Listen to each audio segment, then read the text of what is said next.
ನಮಸ್ತೆ ಎಲ್ಲ ರೈತ ಬಾಂಧವರಿಗೆ. ನಾನು ನಿಮ್ಮ ಬಸವರಾಜ್ ಮುದಿಕೇರಿ ಕಲಬುರಗಿಯಿಂದ.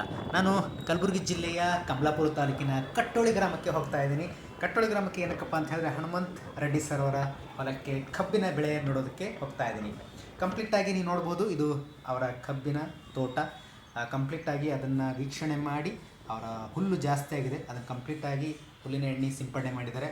ಆದ ನಂತರ ನಮ್ಮ ಗೊಬ್ಬರ ಕೊಡಬೇಕು. ಅದಾದ ನಂತರ ನೆಕ್ಸ್ಟ್ ನಾನು ಬಂದಿರೋದಂಥದ್ದು ಕಲಬುರಗಿ ಜಿಲ್ಲೆಯ ಔರಾದ್ ಗ್ರಾಮಕ್ಕೆ ಏನಕ್ಕೆ ಬಂದಿನಿ ಅಂತ ಹೇಳಿದ್ರೆ, ಇಲ್ಲಿ ರೇವಣಸಿದ್ದಪ್ಪ ಸರ್ ಅವರ ಹೊಲಕ್ಕೆ ಚೆಂಡು ಹೂವು ಇದೆ. ಅದನ್ನು ಸಂಪೂರ್ಣವಾಗಿ ವೀಕ್ಷಣೆ ಮಾಡಿ ಅವರಿಗೆ ಯಾವುದು ಗೊಬ್ಬರ ಬರಬೇಕು, ಯಾವುದು ಕೊಡಬೇಕು ಅನ್ನೋದ್ರ ಬಗ್ಗೆ ಸಂಪೂರ್ಣ ಮಾಹಿತಿ ಕೊಟ್ಟು ನೆಕ್ಸ್ಟ್ ಅಲ್ಲಿಂದ ನಾವು ಕಲಬುರಗಿ ಬಂದ್ವಿ. ಪ್ರತಿಯೊಬ್ಬ ರೈತ ಬಾಂಧವರು ತಿಳಿಸೋದೇನಂತ ಹೇಳಿದ್ರೆ, ನಮ್ಮಲ್ಲಿ ಅತಿ ಕಡಿಮೆ ಖರ್ಚಿನಲ್ಲಿ ಹೆಚ್ಚಿನ ಇಳುವರಿ ತೆಗೆಯೋಕ್ಕೆ ಸಾಧ್ಯ ಆಗುತ್ತೆ.